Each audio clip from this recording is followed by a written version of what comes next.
할렐루야, 반갑습니다.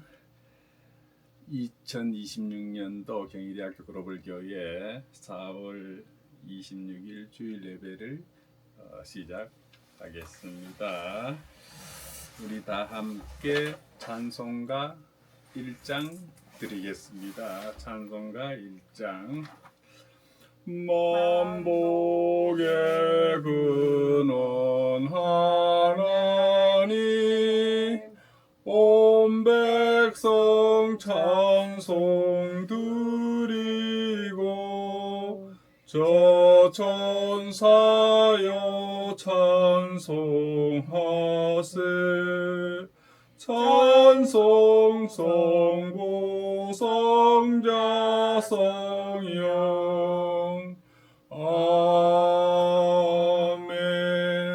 사도신경으로 신앙 고백 드리겠습니다. 전능하사 천지를 만드신 하나님 아버지를 내가 믿사오며 그 외아들 우리 주 예수 그리스도를 믿사오니 이는 성령으로 잉태하사 동정녀 마리아에게 나시고 본디오 빌라도에게 고난을 받으사 십자가에 못 박혀 죽으시고 장사한 지 사흘 만에 죽은 자 가운데서 다시 살아나시며 하늘에 오르사 전능하신 하나님 우편에 앉아 계시다가 저리로서 산자와 죽은 자를 심판하러 오시리라. 성령을 믿사오며 거룩한 공예와 성도가 서로 교통하는 것과 죄를 사하여 주시는 것과 몸이 다시 사는 것과 영원히 사는 것을 믿사옵나이다. 아멘. 찬송 우리 김재령 목사님 기도하시겠습니다. 말씀으로 은혜주시는 하나님 아버지 감사합니다. 각 처처에서 하나님 아버지 많은 하나님 아버지 전쟁이 있지만 모든 것을 주께서 주관하여 주시고 인도해 주실 것을 믿습니다. 오늘 우리 이병헌 목사님 말씀을 통하여서 우리들이 오늘 하루도 하나님 아버지 기쁨으로 살아갈 때 하나님 아버지 이번 일주일도 저희들이 주님 안에서 하나님 아버지 기뻐하는 삶을 살 수 있도록 도와주시옵소서. 하나님 아버지 모든 것을 감사할 수 있는 우리들 되게 도와주시옵시고 하루하루가 기뻐하는 우리들 되게 도와주시옵소서. 우리 이병헌 목사님 설교 말씀에 큰 은혜 받아서 많은 사람들이 하나님 아버지 나라와 민족을 위해서 기도할 수 있도록 아버지 도와주시옵소서. 주께 모든 걸 감사하며 예수님 이름으로 기도드립니다. 아멘. 오늘 하나님 말씀은 마태복음 24장 6절에서 8절 말씀입니다. 마태복음 24장 6절에서 8절입니다. 함께 읽겠습니다. 난리와 난리 소문을 듣겠으나 너희는 삼가 두려워하지 말라. 이런 일이 있어야 하되 아직 끝은 아니니라. 민족이 민족을 나라가 나라를 대적하겠고 곳곳에 기근과 지진이 있으리니 이 모든 것은 재난의 시작이니라. 아멘. 오늘은 이스라엘과 이란 전쟁의 영적 의미란 제목으로 함께 은혜를 나누겠습니다. 오늘 마태복음 24장 6절에서 8절 말씀으로 하되 에스겔서 38장 5절을 제가 읽겠습니다. 그들과 함께 한방패와 투구를 갖춘 바사와 구스와 북과 또 다니엘서 8장 20절에 내가 본 바 두 뿔 가진 순양은 곧 메대와 바사 왕들이요. 이런 본문 성경 말씀으로 이스라엘과 이란 전쟁의 영적 의미라는 제목을 함께 나눌 텐데요. 이스라엘과 이란 그리고 미국 이 전쟁이 한 4주에서 6주 예정으로 했는데 지금쯤 이제 끝나 있을 것이라 생각했는데 또 뭐 1차 협상 이제 했고 그다음에 결렬이 되고 이제 2차 협상도 오늘쯤이나 열릴 것 같았는데 미국 그 협상 대표들 쿠스너와 그 있죠. 그 분이 간다고 그랬는데 안 갔고 알아그친지 그 이란 외무장관은 파키스탄을 다녀갔고 그래서 2차 협상은 이루어지지 않았습니다. 또 뭐 백악관에서는 또 기자 그 무슨 만찬이 있은 같은데 거기서 또 뭐 총성이 울리고 그래서 다 피하고 뭐 그런 참 세상이 참 요란스럽습니다. 바로 세상에 이런 혼란 이런 것들이 있습니다. 그러면은 이란과 이스라엘, 미국 이 전쟁은 그 전에서도 다뤘고 옆에 있는 그 레바논의 헤즈볼라에 대해서도 다뤄봤고 그래서 아직 전쟁이 끝나지 않으니까 이 다른 주제로 넘어가려고 그러는데 아직도 못 넘어가고 속히 이란하고 미국 이스라엘 이 전쟁이 속히 끝났어. 저쪽 우크라이나와 러시아 전쟁은 아직도 매일 하루에 1,000명 이상 사상자가 일어나는데도 우리 그 관심이 지금 없지 않습니까? 파키스탄과 아프가니스탄도 지금 전쟁 중에 있고 또 이스라엘과 그 레바논 안에 있는 헤즈볼라와 지금 또 전쟁을 하고 있습니다. 뭐 열흘간 휴전했다가 또 뭐 3주간 다시 또 휴전을 트럼프 대통령이 이렇게 선언을 했지만은 뭐 국지전이 계속 일어나고 있습니다. 그러면 이러한 전쟁과 갈등을 보면서 이스라엘과 이란 간의 그 긴장과 전쟁을 보면서 한 물어봅니다. 전쟁은 왜 일어나는 것인가? 그리고 하나님께서는 이 이란과 이스라엘, 미국과의 전쟁을 어떻게 보실까? 예수님께서는 말씀하셨어요. 난리와 난리 소문을 듣겠으나 두려워하지 말라라고 마태복음 24장 6절에서 말씀하고 있습니다. 전쟁은 단순한 정치적 사건이 아니라 하나님의 역사 속에서 해석되어야 할 영적 사건입니다. 그래서 이 전쟁의 영적 의미를 우리가 살펴봐야 됩니다. 이 이스라엘과 이란, 미국 이 전쟁에 있어서 이스라엘은 단순한 국가가 아닙니다. 하나님의 선택받은 백성이요, 언약의 민족이요, 또 구속사의 중심에 서 있는 백성이 바로 이스라엘 백성입니다. 하나님은 아브라함에게 약속하셨습니다. 너를 통해 모든 민족의 복을 받으리라 하고 했습니다. 그래서 이스라엘은 하나님의 구원 계획의 통로인 것입니다. 그렇다면 이 이스라엘과 싸우고 있는 이란은 어떠냐? 이란은 성경에서 페르시아, 파사 뭐 이렇게 등장하죠, 그죠? 그 전에는 엘람으로 등장했고요. 하여튼 이 페르시아의 대표 인물은 고레스 대왕이죠. 고레스 대왕은 이 유대민족에게 참 선정을 베풀었죠. 유대인을 해방시켰죠. 바벨론을 무너뜨렸어. 바벨론이 지배했던 유대인을 해방시켜갖고 또 성전도 건축하게 하는 바로 이 고레스 대왕은 하나님의 도구로 사용되었습니다.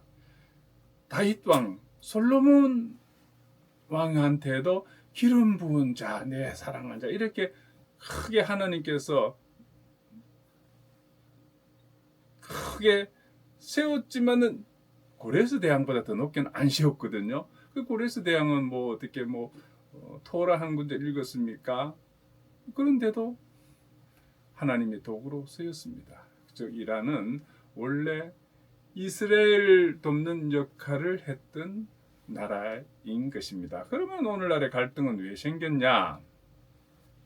한 세 가지로 나눠보면 정치적 이유, 종교적 이유, 군사적 이유로 나눠서 설명해 볼 수가 있습니다. 먼저 정치적인 이유는 중동 패권 경쟁과 핵개발 문제입니다.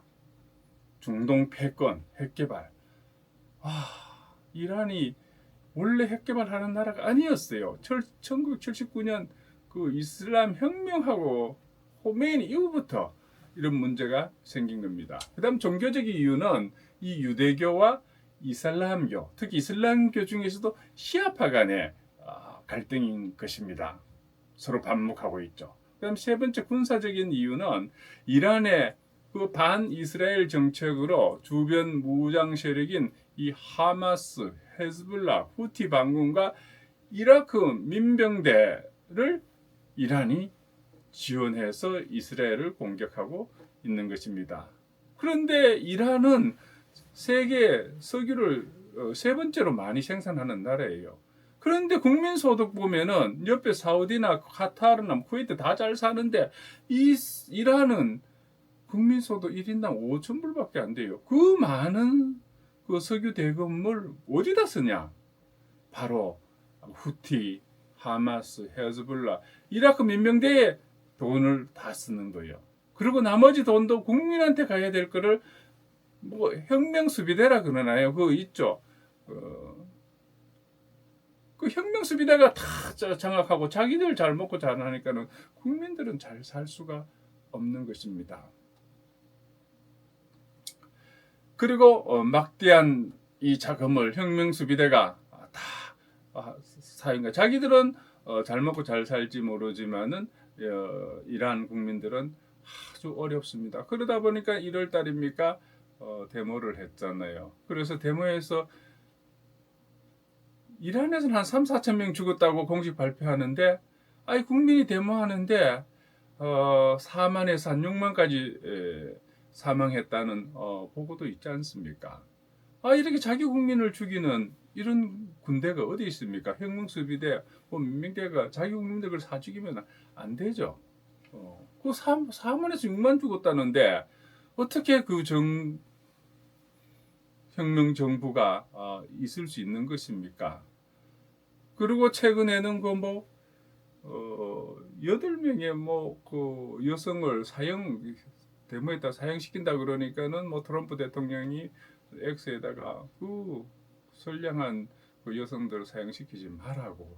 그러니까 그 8명은 사형을 시키지 않았대요. 4명은 바로 풀어주고 4명은 지금 구금대인데 사형을 안 시키니까 얼마나 다행입니까? 국민들이 좀 얼마나 이렇게 힘들면은 데모를 했겠습니까? 그래서 이러한 자기 국민을 억압하는 그런 정부는 참 존재하기 어렵습니다. 이 지구상에. 그래서 그걸 좀 바꿔야 되겠다는 것이 미국과 이스라엘과 모든 우리 염원들 아니겠습니까? 그래서 이 미국과 이란, 이스라엘 이 전쟁은 인간적인 면에서 보면은 권력과 이념의 충돌인 것입니다. 그렇다면은 이 이스라엘과 이란이 이렇게 반목하며 전쟁하고 이러는데 이 역사들을 다시 한번 살펴보고 또 이스라엘에 보면은 여러분 히브리인이 있고 유대인이 있고 이스라엘인이 있어요. 이게 세 개가 그 사람이 그 사람 아닌가? 이거 비슷한 것 같은데 그 어떤 차이가 있는지도 한번 볼 것이며 또 이슬람에도 여러 파가 있더군요. 사우디를 대표로 하는 수니파, 이란을 대표로 하는 시아파, 이런 수니파, 시아파는 또 어떻게 다른지에 대해서도 한번 이번 기회를 통해서 한번 살펴보겠습니다. 이스라엘과 이란은 이 단순한 국가 관계를 넘어서 수천 년에 걸친 역사적 종교적인 연결과 갈등을 가지고 있습니다.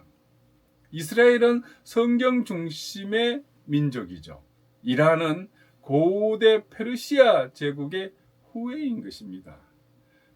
이 이스라엘과 이란 두 나라는 협력의 역사와 갈등의 역사를 동시에 가지고 있습니다.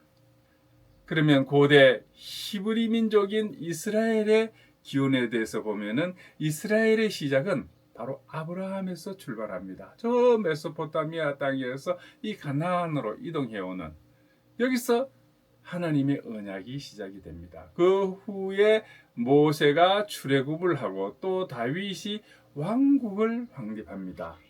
이스라엘은 단순한 민족이 아니라 하나님의 언약 공동체인 것입니다. 그럼 이란의 기원은 어떻게 되는 것인가? 이란은 페르시아 제국이라 그랬죠. 이란은 고대 페르시아 제국에서 시작이 됩니다. 그 대표적인 왕이 고레스 왕이라 그랬죠. 키루스, 우리 세계사의 키루스 대제. 바로 이 고레스 대왕이 세계 최초의 대제국을 건설합니다. 그래서 페르시아 제국은 관용 정책과 다양한 민족을 통합을 합니다. 그래서 이 중요한 점은 이 페르시아는 이스라엘과 적이 아니라 도움을 준 국가였습니다.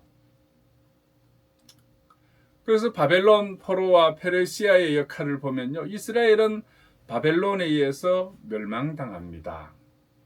그러나 이후에 페르시아가 등장해서 바벨론을 정복하면서 상황이 바뀌게 됩니다. 바로 고레스 칙령에 의해서 유대인의 귀환이 허용됩니다. 그 바벨론 제국을 페르시아가 정복을 한 거죠. 이긴 거죠. 그래서 거기에 포로로 잡혀있던 유대인을 다 귀환하게 되고, 그 다음에 너희들 예루살렘으로 돌아가서 성전을 재건해라 라고. 아니, 종교도 다르고 그런데 민족도 다른데 이 페르시아 제국은 관용 정책을 베풀어서 유대인들을 보내고 거기다가 그 성전을 재건하는 그 비용까지도 다 지불합니다. 그러니까는 이스라엘과 이 페르시아는 얼마나 좋은 관계입니까? 그러다가 이 이스라엘은 그 이후에 페르시아 제국 이후에 이제 헬라 알렉산더 대왕이 또 그 지역을 지배하잖아요. 그러면 이제 헬라 시대로 되고, 그 다음에 로마가 또 이 지역을 또 지배를 하게 됩니다. 요 로마 시대 때 유대인들이 이제 흩어져서 디아스포라라는 게 있는 거죠. 그래서 이 중동은 이 강대국들의 지배를 받게 됩니다. 알렉산더 대왕 때 그 헬라 제국이라 그러죠. 그래서 그 다음에 로마 제국의 때에 유대인들이 이제 흩어집니다. 디아스포라가 생기죠. 그래서 이 로마 제국 때부터 이제 이스라엘이라는 것은 다 흩어져 갖고 국가라는 것을 잃어버리고 전 세계로 흩어지게 되는 것입니다. 이 로마 시대부터 이 1945년 국가가 생기기 전에, 그러니까 한 2000년 동안을 이 이스라엘 나라가 없어지고 흩어져 갖고 흔적은 있죠. 다 이제 흩어져 갖고 이 유럽으로 동으로 러시아로 다 유대인들이 흩어졌죠. 뭐 심지어 인도까지 와 갖고 유대인들이, 제가 인도 코친에 갔을 때에 이 유대교 회당을 들어가 봤습니다. 지금도 유대인들이 그 회당이 있고 그렇더라고요. 얼마 전에 그 유대인들이 또 이제 이스라엘로 간다는 그 뉴스를 본 적이 있습니다. 그러면 이란은 어떻게 변화해 왔느냐? 이슬람 제국으로. 7세기 때 이슬람이 생겼잖아요. 그 이슬람 제국이 생겨갖고 지역을 다 또 정복하죠. 그래서 페르시아도 이슬람의 정복을 받습니다. 원래 페르시아는 조로아스터교, 불을 숭상하는, 그 지금 뭐 호르무즈라는 게 그게 조로아스터교의 최고의 신 이름이거든. 호르무즈예요. 그래서 이 이슬람에게 페르시아가 정복되고, 페르시아는 이슬람의 시아파 중심 국가가 됩니다. 그래서 오늘날 이란은 1979년 이슬람 혁명 후에 신정국가가 되었습니다. 오늘 이 미국과 이란의 대결 전쟁, 이스라엘과의 전쟁, 이 전쟁은 바로 이슬람 혁명으로부터 시작됩니다. 1979년. 그 이전까지만 해도 이란은 친미국가였어요. 그리고 이스라엘과 이란 간에도 서로 대사관이 있고요. 사이 좋은 관계였습니다. 그러다가 이스라엘은 1948년 5월 14일 날 한 2000년 만에 나라가 건국되었어요. 우리나라는 1948년 8월 15일 날 건국되었는데 이스라엘은 1948년 5월 14일, 그러니 우리보다 한 석 달 먼저 독립을 했어요. 이스라엘이 형성되었어요. 국가가 생기자마자 바로 그날 이집트, 뭐 옆에 있던 시리아, 요르단, 이라크가 쳐들어왔어요. 그때 인구 65만 명이에요. 그런데 여기 이 주위의 인구들은 3천만 명이요. 3천만 명이 이 65만 처음 생긴 지 하루밖에 안 되는 나라를 쳐들어와 갖고 이거는 완전히 없어지는 거죠. 콩가루가 되는 거죠. 그런데 하나님의 섭리라고 저는 생각이 됩니다. 어떻게 그 65만의 이스라엘이 주위에 3천만 명의 이집트와 이라크와 그 요르단, 시리아 여기서 쳐들어오는데 다 물리치고 오히려 땅을 더 넓힌 거지 않습니까? 참나. 그러면서 이 주변 아랍 국가들과의 이스라엘 갈등이 계속 심화되죠. 그래서 이스라엘은 참 우리는 저 뭐 왜 전쟁을 하나 그렇게 생각할 수 있지만은 이스라엘 입장에서는 이 생존이 걸린 문제예요. 2000년 만에 나라를 세웠는데 주위의 강대국들 그 65만 명이고 지금 990만 명쯤 됐어요. 1000만 명이 채 못 됩니다. 이렇게 되겠는데 그런데 뭐 이란은 인구가 지금 9200만 명 아닙니까? 그럼 10배가 되는 그리고 이란만 있습니까? 이 주위에. 그런데 전쟁을 1000만 명도 안 되는 나라가 저 큰 나라를 대상으로 전쟁한다는 건 참 대단한 겁니다. 자, 흥미로운 사실은 20세기 중반까지 이란과 이스라엘은 협력 관계였습니다. 어떤 협력을? 군사 협력, 서로 대포도 주고받고 경제 교류, 특히 팔레비 왕조 시절에는 이란은 또 친서방 국가였습니다. 친미 국가였습니다. 그러다가 이 이란이 1979년 이란 혁명이 일어납니다. 이슬람 혁명이죠, 그죠? 그래서 아야톨라 호메이니가 반이스라엘 정책을 내세우면서 이스라엘을 적으로 규정했습니다. 그리고 이스라엘과 미국은 소멸시켜야 된다. 그러면서 지금까지 계속 해온 거지 않습니까? 이 호메이니가 신정국가를 세우고 이후부터 이제 현재 일어나고 있는 이 전쟁의 갈등 구조가 형성되었습니다. 그래서 현재 이스라엘과 이란 관계는 이스라엘과 이란이 거리는 바로 붙어 있지 않아요. 국경도 맞대이지 않아요. 그 이라크가 중간에 끼어 있고요. 한 1000몇백 킬로미터 걸리 있어요. 그러다 보니까 이란이 저 이스라엘을 공격해서 없애야 되는데 물리적인 거리가 있으니까는 하마스는 팔레스타인 안에 있지 않습니까? 팔레스타인은 그 이스라엘 안에 있습니다. 저도 그 예루살렘 가보고 그러니까는 철조망이 쳐 있고 벽이 있더라고요. 그리고 통로에 지키더라고 군인이. 그러면은 팔레스타인 지역은 뭐 예루살렘 안에도 있고 여러 지역에도 여리고에도 가도 팔레스타인 지역이고요. 뭐 이래 있으면은 이 팔레스타인은 그 예루살렘 안에도 있고 이스라엘 안에 있습니다. 하마스 가자 지구지 않습니까? 이란이 그 하마스를 지원해 갖고 또 레바논 남부 지역에 이스라엘 국경 옆에 있습니다. 거기 헤즈볼라를 지원하고 또 이라크 민병대를 지원하고 또 예멘 후티 반군을 지원해 갖고 그들로 하여금 이스라엘을 공격하게 한 것입니다.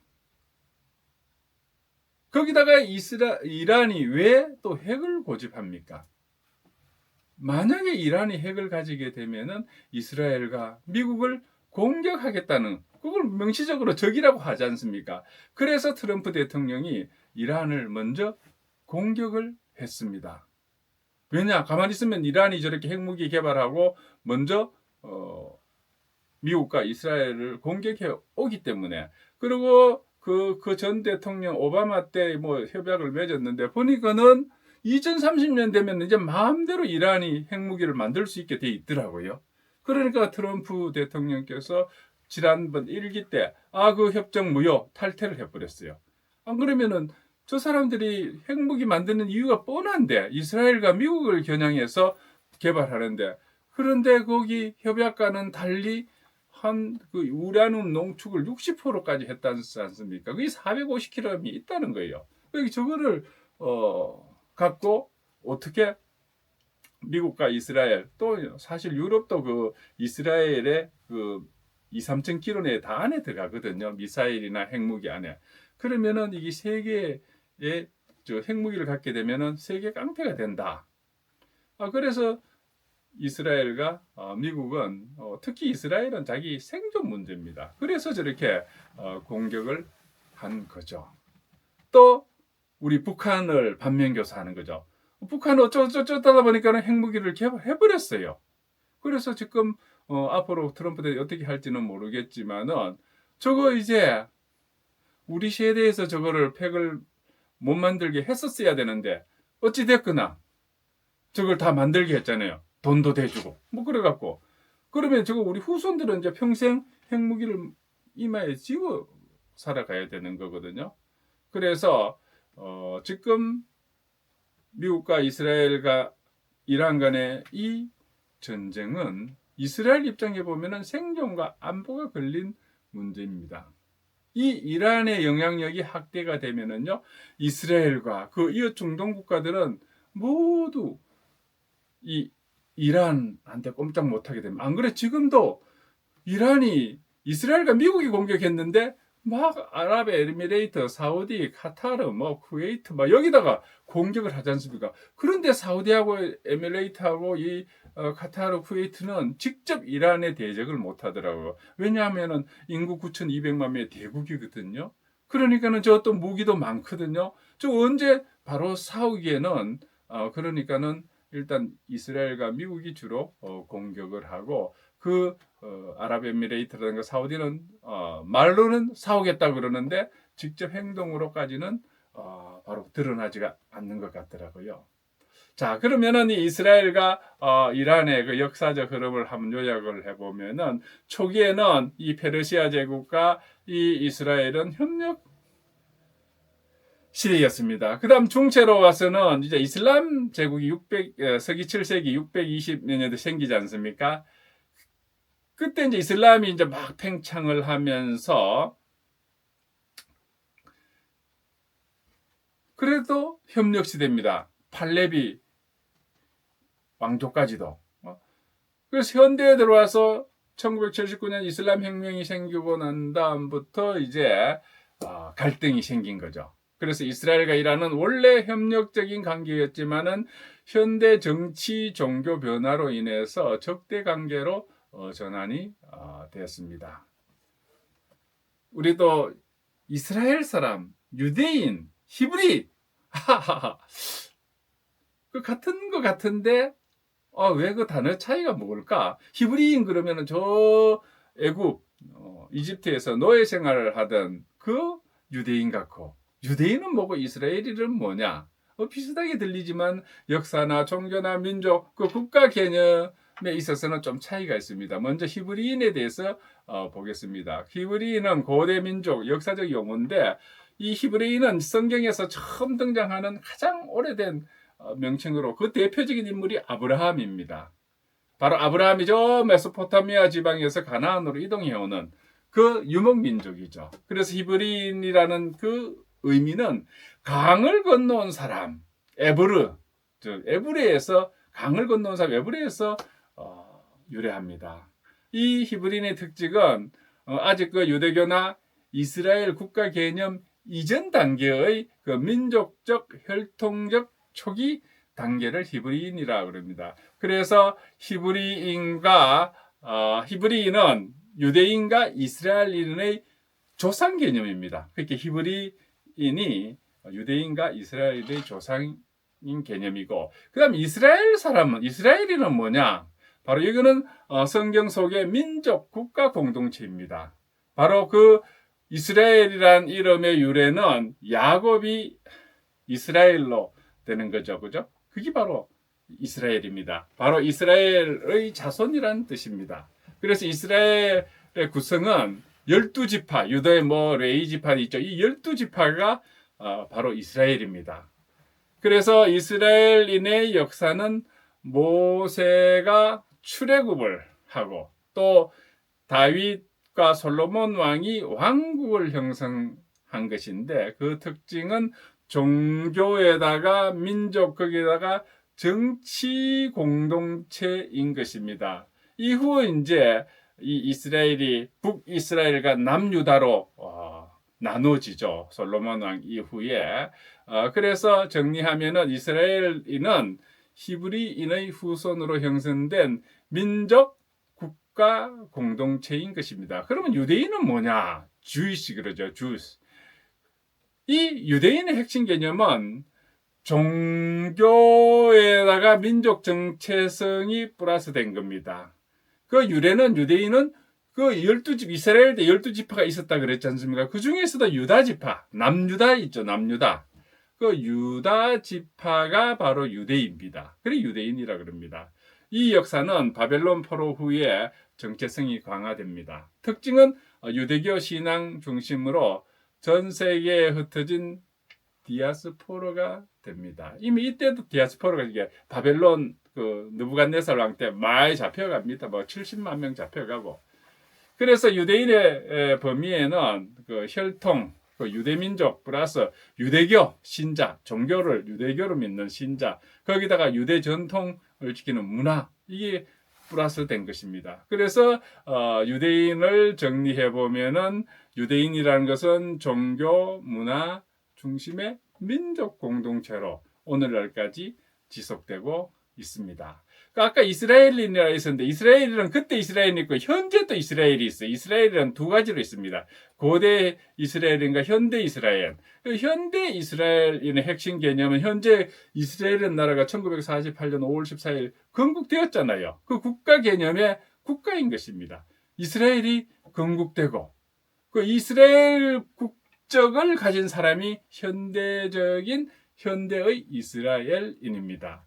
그 지금 현재 이스라엘은 유대민족만 사는 거 아니에요. 650만 명이 건국될 때 있었는데 지금 990만 명이 됐다지 않습니까? 여기에는 유대인뿐만 아니라 아랍인도 있어요. 현재 이스라엘에 살면서 국적을 받은 사람. 거기다가 기독교인들도 있습니다. 우리 유대교만 있는 것이 아니라 기독교도 있습니다. 제가 이스라엘을 갔을 때 보니까 기독교 세력이 별로 세지 않더라고요. 눈치 봐야 되더라고요. 유대교의 눈치를 보면서. 그래서 현대 개념의 이스라엘인은 정치적, 시민적 개념입니다. 그래서 이스라엘인은 국적 개념이에요. 지금은 현대 국가 시민입니다. 그리고 이 역사를 보면 히브리인에서 이스라엘인, 그 다음에 유대인으로 왔다가 다시 현대 이제 국가가 생긴 이후로 이스라엘인, 그리고 역사적으로 이렇게 발전해 왔습니다. 그리고 그 의미가 확장되고 있죠. 그러면 또 이슬람은 또 어떠냐? 수니파와 시아파가 있다 그랬죠.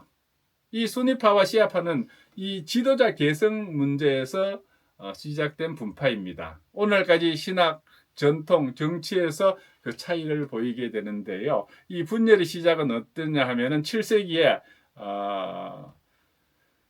7세기 전반에 이슬람이 생겨갖고 확장해가죠. 그래서 그 무함마드 창시자가 632년에 사망을 합니다. 그러면은 누가 이 공동체를 이끌 것인가? 무함마드 아들이 없었나 봐요. 그래서 수니파는 공동체 합의로 지도자를 선출하자 한 거고, 시아파는 뭔 소리냐? 무함마드 혈통이 그 조카도 있고 사촌도 있잖냐? 알리가 계승을 해야 된다고 주장을 했습니다. 그래서 수니파와 시아파가 여기서부터 갈리게 되는 것입니다.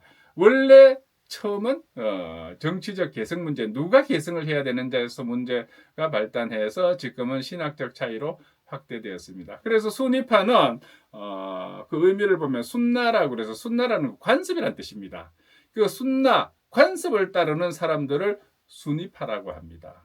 이 수니파의 특징은 전체 이슬람의 한 85%에서 90%입니다. 거의 대부분의 이슬람이 수니파죠.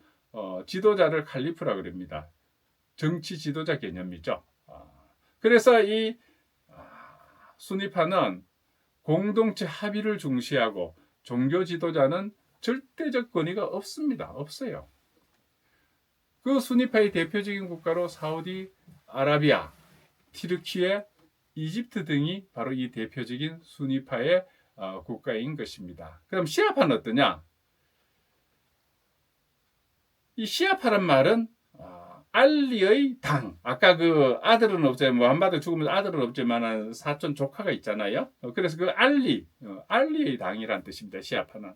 그 알리 추종자로 그 특징은 아까 한 10에서 15%밖에 차이를 하지 않고 있다고 그랬죠. 이슬람 중에. 그래서 지도자는 이맘, 신성한 권위를 가진 존재, 그 이맘입니다. 그리고 시아파는 순교와 희생을 강조합니다. 그 이맘, 그래서 신성한권이 이거 아야톨라 호메이니, 그래 허메네이입니까? 하메네이. 그리고 지금 뭐 모즈타바 죽은지 살았는지 뭐 그거 뭐 이렇게 갖고 그 사람들이 최고 지도자인 것입니다. 그래서 순교와 희생을 강조합니다. 그 핵심 사건은 카르발라 전투입니다. 서기 680년경에 이 후세인 이 가족 1070명 되는 소수가 그 수니파와 이렇게 서로 대립하다가 순교합니다. 그래서 적은 숫자이지만 끝까지 대항하면서 싸우고 순교하는 그 정신이 지금 시아파의 정신입니다. 그 대표 국가로는 이란과 이라크가 바로 시아파 국가인 것입니다. 그래서 신학적 차이를 보면은 수니파는 칼리프, 즉 선출하는 거죠. 그리고 공동체 중심의 전통과 법을 따르고, 시아파는 이맘, 신성적인 그 개성, 즉 성직자 중심의 순교와 정의를 강조합니다. 그래서 이 오늘날 이 이란과 이스라엘, 미국 이 여기에 있는 이 갈등들은 단순한 종교 문제가 아닙니다. 그래서 이 수니파는 사우디가 대표적인 나라라 그랬죠, 그죠? 시아파는 이란이 대표적인 나라라 그랬는데, 그러면서 이 중동의 갈등 구조를 보면 바로 이거 예멘 전쟁, 시리아 내전, 이라크 정치 갈등 등 이 종교, 정치, 패권 경쟁이 얽혀 있는 것입니다. 그래서 이 이슬람은 처음에는 이 지도자를 누구를 계승시켜야 하나에서부터 시작해서 신학과 문화 차이로 확대돼서 오늘날 국제 정치 갈등으로 발전해 왔습니다. 그래서 수니파는 공동체 중심의 이슬람이고 시아파는 혈통 중심의 이슬람입니다. 그래서 쉽게 우리가 비유해 보면 수니파는 대표를 뽑아서 하자. 시아파는 아니야, 가문이 이어져야 한다. 이렇게 하고 있습니다. 자, 이렇게 해서 이란과 이스라엘의 역사와 또 그 안에 있는 이스라엘인, 유대인, 히브리인, 또 수니파, 시아파 이걸 다 한번 살펴봤습니다. 그러면은 성경적에 어떻게 예언되어 있는 에스겔의 전쟁이 나옵니다. 에스겔서 38장 5절에 보면은 바로 바사가 페르시아입니다. 바사가 그들과 함께 하리라. 여기서 바사는 오늘 이란, 페르시아입니다. 이 말씀은 말세에 이스라엘을 공격하는 세력 중 하나로 이 바사가 등장합니다. 페르시아. 지금 그 페르시아가 그 이란이 이스라엘과 미국을 적으로 해서 이 지구상이 없어야 된다는 거지 않습니까? 그다음 다니엘서에 보면은 8장 20절에 보면은 내가 본 바 두 뿔 가진 순양과 곧 메대와 바사 왕들이요. 메대 바사 이게 다 페르시아 쪽입니다. 메대와 페르시아 제국이 하나님의 계획 속에서 등장합니다. 하나님은 열방을 통해서 역사를 움직이시는 분이십니다. 그러면 이 전쟁은 왜 계속 반복이 되는가? 그 전쟁의 근본 원인이 뭡니까? 바로 죄와 우리 인간의 교만, 탐욕, 그리고 하나님을 떠난 삶입니다. 야고보서 4장 1절에 보면요. 너희 중에 사움이 어디로부터 나느냐? 우리가 전 세계로 선교를 해야 하는 이유가 바로 이 세상이 하나님의 백성들로 바뀌게 되면 이 세상에는 자동적으로 평화가 온다는 것입니다. 하나님을 떠난 이런 백성들이 많으니까 이런 전쟁이 있고 갈등이 있는 것입니다. 그러면 영적 전쟁의 관점에서 보면요. 그래서 지금 일어나고 있는 우크라이나, 러시아, 또 미국, 이란, 이스라엘 이 전쟁, 파키스탄, 아프가니스탄 전쟁, 지금 우리가 신문에 나지 않는 전쟁들이 저 아프리카 사하라 이남에 뭐 사멸지구라 그러나 거기에 또 엄청난 분쟁이 일어나고 거기서 지금 사람이 더 많이 죽고 있다고 그래요. 이런 전 세계 도처에 이런 전쟁이 있고 폭력이 있고 이런 게 있는데 이러한 전쟁은 단순한 국가 간의 전쟁이 아닙니다. 바로 영적인 전쟁입니다. 그럼 하나님 대 하나님을 대적하는 세력의 싸움인 것입니다. 이스라엘과 이란이 같은 중동에 있는데 왜 미국이 이스라엘과 함께 이란을 공격을 했겠습니까?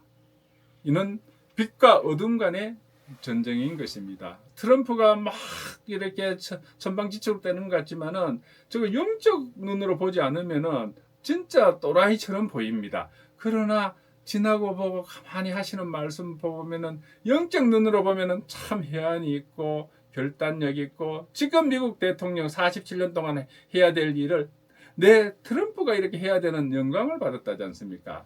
바로 이 빛과 어두움 간의 전쟁에서는 강력하게 악의 무리는 없애야 돼. 또 이제까지 미국 역사에서 이스라엘은 성경에 봐도 예루살렘이 수도인데 어느 미국 대통령이 텔레비브가 이스라엘의 수도지 예루살렘이 미국의 수도라고 얘기한 대통령이 없습니다. 막 그렇게 얘기하면은 중동 국가에서 들어 일어나니까. 그러나 트럼프 대통령은 일기 때 따와서 이스라엘의 수도는 예루살렘이요. 우리의 대사관도 텔아비브에서 예루살렘을 옮겨버리지 않습니까? 그렇게 한 대통령이 없지 않습니까? 미국에서. 그래서 영적으로 보면은 트럼프 대통령이 참 어느 대통령도 하지 못한 것을 저렇게 하는구나. 그래서 이게 영적으로 봐야지 이 트럼프 대통령이 제대로 보이는 것입니다. 겉보기에는 성급하고 망나니 같게 보일 수 있지만 영적으로 보면은 트럼프 대통령이 아주 치밀하고 책임감 있게 악의 무리들을 정리해 나가고 있습니다. 에베소서 6장 12절에 보면은 우리의 싸움은 혈과 육이 아니야. 우리의 싸움은 혈과 육이 아니야. 영적인 싸움인 것입니다. 영적인 싸움. 그래서 하나님께서는 왜 우리에게 전쟁을 허락하시는가? 하나님께서는 전쟁을 기뻐하지 않으십니다.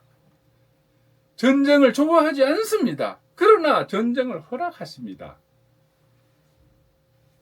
트럼프 대통령이 요한 6주가 됐습니까? 전쟁을 가만히 보면은 초반에는 바로 2월 28일 날 이란의 모든 그 군사 시설을 다 파괴하더라고요.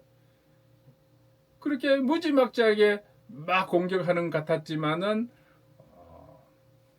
그 기관 시설들, 정유, 수도, 핵발전 이런 건 안 부쉈더라고요.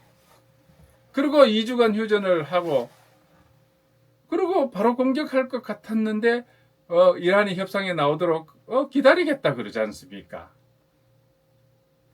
가능하면 부수지 않고 이 정도에서 매듭지으려는 모습도 볼 수가 있습니다. 그리고 호르무즈를 봉쇄하니까는 역공세로 바깥을 막아갖고 이란의 그 물자 그거 보니까 중국에서 배 싣고 가는데 보니 무기의 재료도 있었다지 않습니까?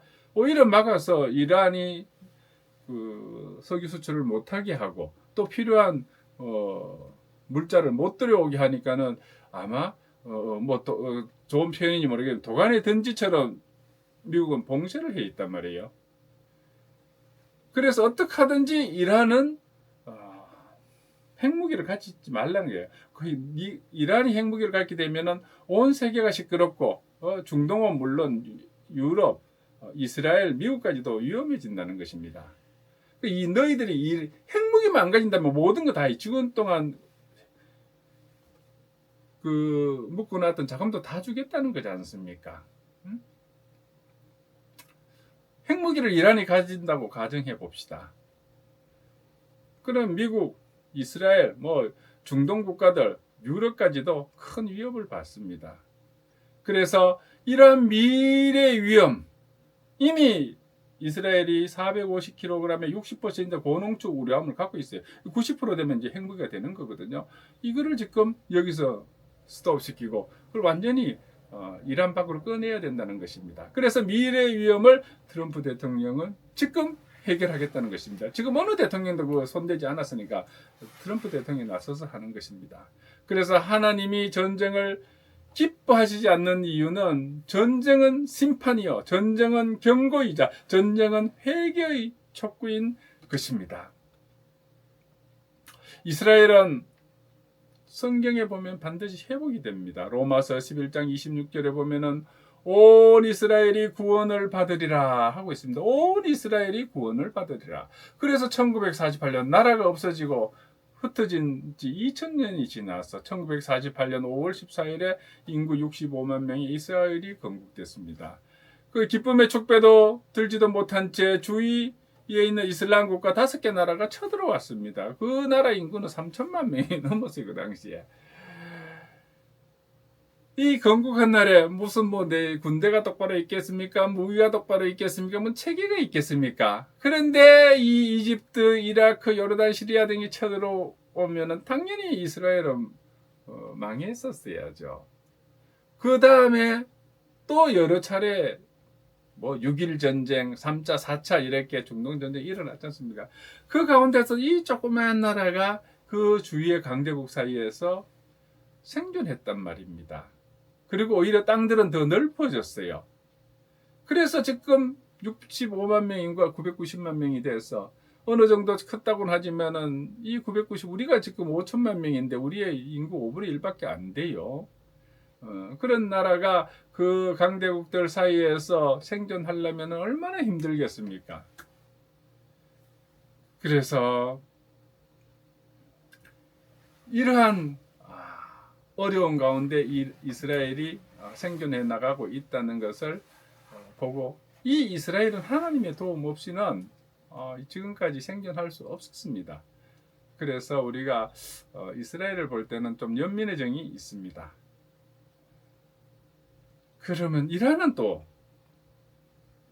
우리 성경에 보면은 특정 국가의 멸망보다는 하나님의 주권을 강조합니다. 이란 또한 하나님의 계획 속에 있는 나라인 것입니다.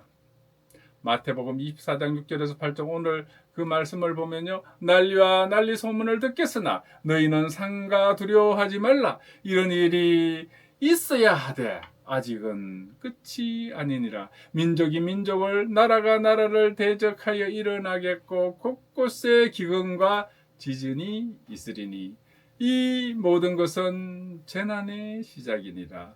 이 모든 것은 재난의 시작이니라. 이미 성경 말씀에 다 나와 있습니다. 전쟁과 기근 그리고 지진이 있을 것이라고 했습니다. 이것은 재난의 시작인 것입니다. 그럼 우리는 어떤 자세를 가져야 되느냐?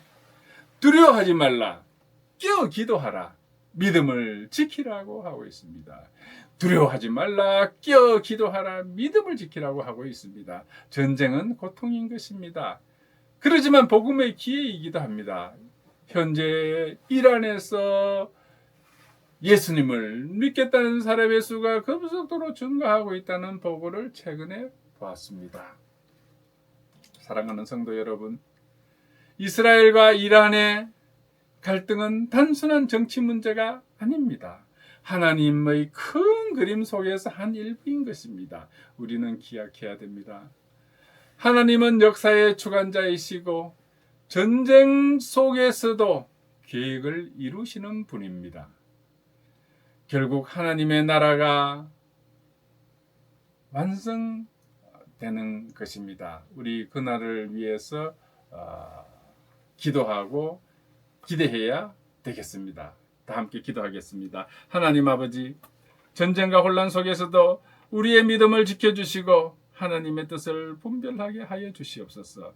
러시아, 우크라이나, 이스라엘과 미국, 그리고 이란의 전쟁, 파키스탄과 아프가니스탄의 전쟁, 이스라엘과 레바논의 헤즈볼라와의 전쟁도 속히 멈추게 하여 주시고 피해를 입은 불쌍한 백성들을 치료하여 주시고 위로하여 주시옵소서. 전쟁은 하나님께 속한 것이라고 하였사오니 하나님께서 모든 문제를 해결하여 주시고 위로하여 주시고 치유하여 주옵소서. 이 모든 전쟁을 주관하시는 하나님 아버지, 속히 이 지구상에서 전쟁을 멈추게 하여 주시옵소서. 파괴된 것 속히 회복시켜 주옵소서. 이 모든 말씀을 우리 주 예수 그리스도 이름으로 기도드리옵나이다. 아멘. 찬송가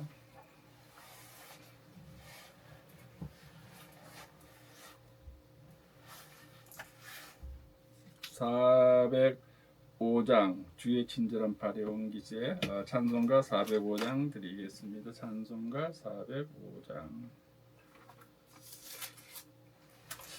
주의 친절한 발에 안기세. 우리 마음이 평안하리니 항상 기쁘고 복이 되겠네. 영원하신 발에 안기세. 주의 발에 그 크신 발에 안기세. 주의 발에 영원하신 발에 안기세. 날이 갈수록 주의 사랑이 두루 광명하게 비치고 천성 가는 길 편히 가리니 영원하신 발에 안기세. 주의 발에 그 크신 발에 안기세. 주의 발에 영원하신 발에 안기세. 주의 보좌로 나아갈 때에 기뻐 찬미 소리 외치고 걱과 두려움 없어지리니 영원하신 발에 안기세. 주의 발에 그 크신 발에 안기세. 주의 발에 영원하신 발에 안기세. 아멘. 오늘 경희대학교 글로벌교회 주일 예배 참석해 주셔서 함께 은혜 나누게 해서 감사를 드립니다. 찬송가 635장 하늘에 계신 우리 주기도문 드리고 축도로 예배를 마치겠습니다. 635장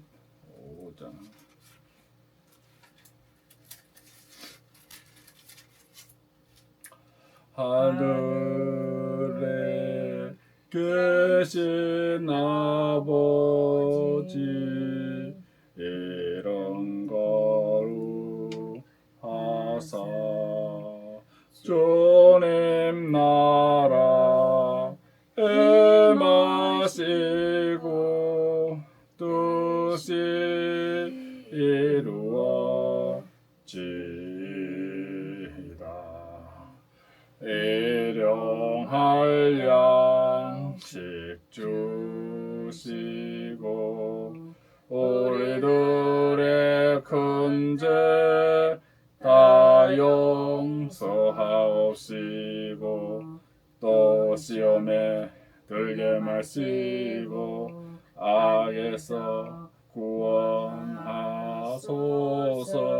대개 주의 나라 주의 권세 주의 영광 영원히 아멘.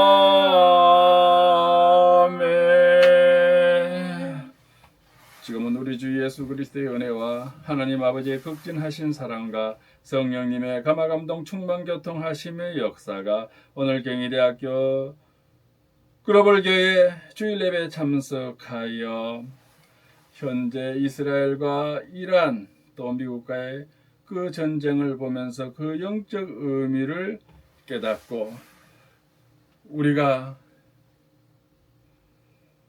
우리에 맡겨진 사명이 무엇인지 또 하나님께서는 역사의 주관자이시고 전쟁 속에서 그 속에서도 계획을 이루시는 분이시고 결국 하나님의 나라가 완성된다는 사실을 믿고 나아가는 온 하나님의 자녀들 머리 위에 지금부터 영원토록 함께 있을지어다.